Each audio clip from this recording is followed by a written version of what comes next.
Hi everyone, my name is Tiffany and welcome back to Night Shift EDC. Today I'm super excited to talk about a custom bag from Interim Design called the Monolith. Let me introduce you to the owner of the brand. His name is Jonathan. Jonathan is an ex-chef living in California who is now crafting bags part-time with the dream of turning it into a full-time gig. Jonathan started making bags as a fun way to explore entrepreneurship, but he's been a fan of bags, backpacks, pouches, and organization for most of his life. His goal is to transform Interim Designs into a shop that offers cool bags, clothing, and more. I discovered Interim Design through an Instagram post and reached out to Jonathan asking if I could get a custom bag made. Collaborating with Jonathan has been really fun and a breeze. He's super easy to get along with and has a great vision for his designs. For this pack, we decided to create a smaller version of his Monolith that could fit up to a 16-inch MacBook Pro. Here are the dimensions: 16 inches tall, 12 inches wide, and 6 inches deep. This bag features a stowable water bottle holder, a separate laptop compartment, an admin compartment in the front, a quick access pocket compartment at the top, a hook for hanging the bag, a luggage pass-through that also secures the straps out of the way, a full custom Velcro panel across the entire front for as many patches as your heart desires. The pack self-stands, and it includes beefy handles for easy carrying. The exterior of the pack is made from EPX 200 Black Knight, and the inside features the white pack cloth and the maroon diamond ripstop fabric. In just a moment, I'll walk you through all of the features. Now, keep in mind that many aspects can be customized to fit your specific needs and style, so be sure to talk to Jonathan about some of your requests. Some of the things that I wanted couldn't be accommodated because it would venture too far out from the main design of the bag. After we do a walkthrough of the bag, then I will pack it out to show you how much it can hold. And then after that, we'll take it out for a test drive so you could see how it fits on my 5'6" frame. All right, let's do it. All right, so here we have the pack in front of us, and let's take a closer look at the front panel here. This is a Velcro. It comes off completely. And I actually built a couple different silencer panels to go on the front that I want to show you. Well, actually, this one Jonathan had made. This one is Gridstop Ultra. This one's a couple different fabrics with a patch field on it with my normal backpack cult patch. Then we've got a purple Dyneema with some ultra stretch mesh on the front and a patch field. Little pocket in the front.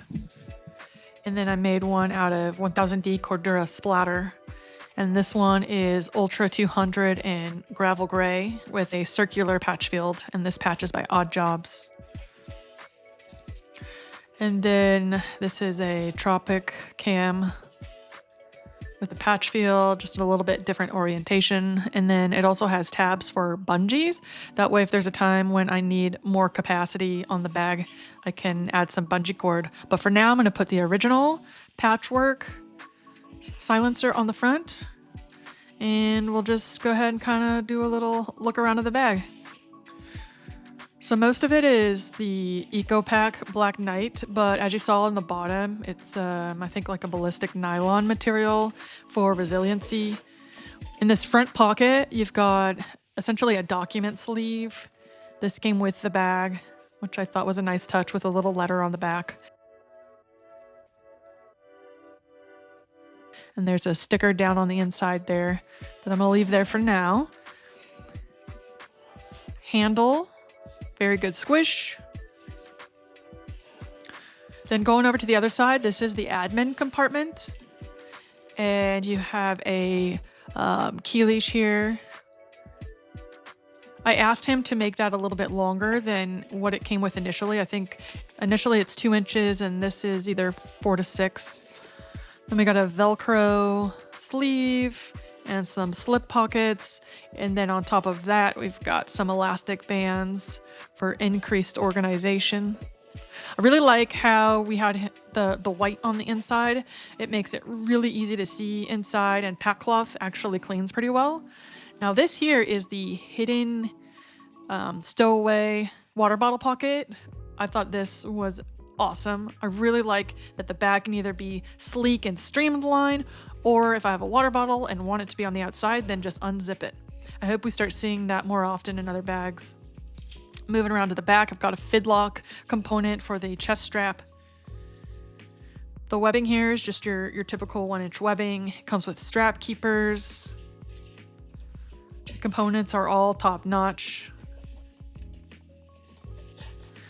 I asked for load lifters. I know that the bag is on the small side, but for me, it actually adds to the comfort. It just kind of helps me adjust it to the perfect part of my back. So I would recommend load lifters, even for a small bag like this. The back panel is very squishy. This is the luggage strap for the luggage pass-through, but then also can double as a place for you to stow away your backpack straps, which is nice just to not have them dangling around when you don't need to actively be using them to carry. Now we've got the laptop compartment here, which is that beautiful maroon grid stop, diamond grid stop. Back here is where the frame sheet is. It looks like he used some sort of plastic with some foam connected together. It's very flexible, but also there is support and just the right amount of rigidity to it. I'm happy with it. Reaching all the way into the bottom, there's this foam piece, and that helps make so that your laptop does not touch the bottom of the bag. So like a false bottom. This is the quick access pocket. It is a deep one. It covers my whole entire hand. It's flat. It's a little bit different shape than other quick access pockets I'd seen. Other quick access pockets seem to go in and then across the top part of the bag, and this one just goes down in a square, but I've not had any issues with it being that shape. All right, going into the main show. Look at this. It just blows me away. So this admin panel here, this is from Bounce Design Labs, and it's magnetic and Velcro. I'll hook it on there in a minute.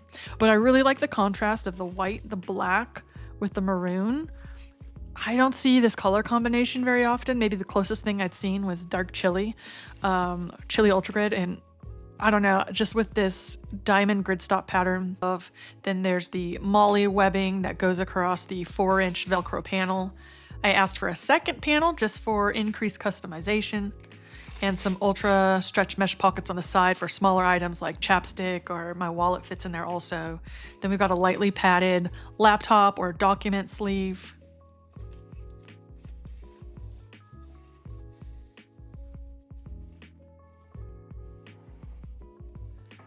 Coming over to the other side, there are 2 zippers, and they're mesh pockets so I could see through and see all of my stuff really easily.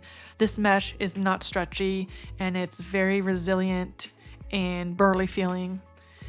On the inside of the pocket here, there's actually another Velcro pocket where there is some more structure to the bag, which is a thin layer of foam.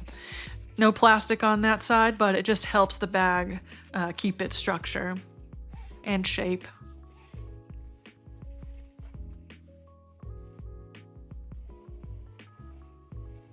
All right, let's load it up. Here we've got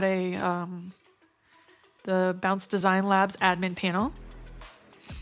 Then we've got a wave pack. This is the swell. Next we got a CT3 from C Tactical, and a cap 2 from Evergoods. Then I got a pouch from Goodworks.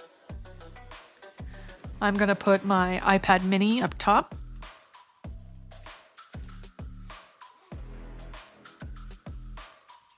And I made this pouch, and it has just a bunch of extra stuff in there, chapstick, keys. I'm gonna put that in the zipper pocket on top of the iPad mini. Then I'm going to take this puffer jacket just to try to fill up as much extra space. And for a bag as small as this is actually holding a lot of stuff.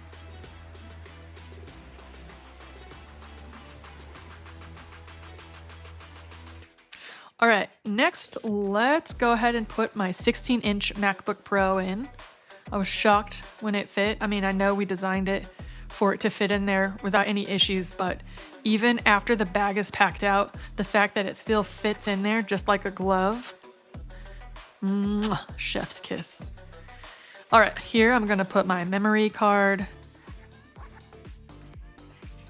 And then on the admin panel, let's just slide a couple of flatter items. I'm gonna put a card that I'm holding on to, chapstick, and then the card that he gave me when I got the bag delivered, and a power cord will also roll up and fit in here without any issues. Zip that up. All right, now it's time for the water bottle pocket test. So we've got the Muir Carryology water bottle. Of course, that fits very easily. Let's take it a step up. We got the Owala 16-ounce bottle. That also fits without any issue. There's enough compression on these to where the larger bottles don't feel like they're gonna fall out. Now this one, which is the memo bottle, slim, I think if the bag were to be held upside down, it would fall right out. This is the Dan Matsuda sample bottle, also by Memo Bottle. And I think that one's heavy enough that that's not going to fall out, and it's large enough that that's not going anywhere. All right, next we've got the Owala bottle, and this one is the 24-ounce, so even bigger, and fits in there with no issues. And last but not least, we've got the Yeti Wander bottle, and it's the last bottle that we're going to try for now, and fits in there great.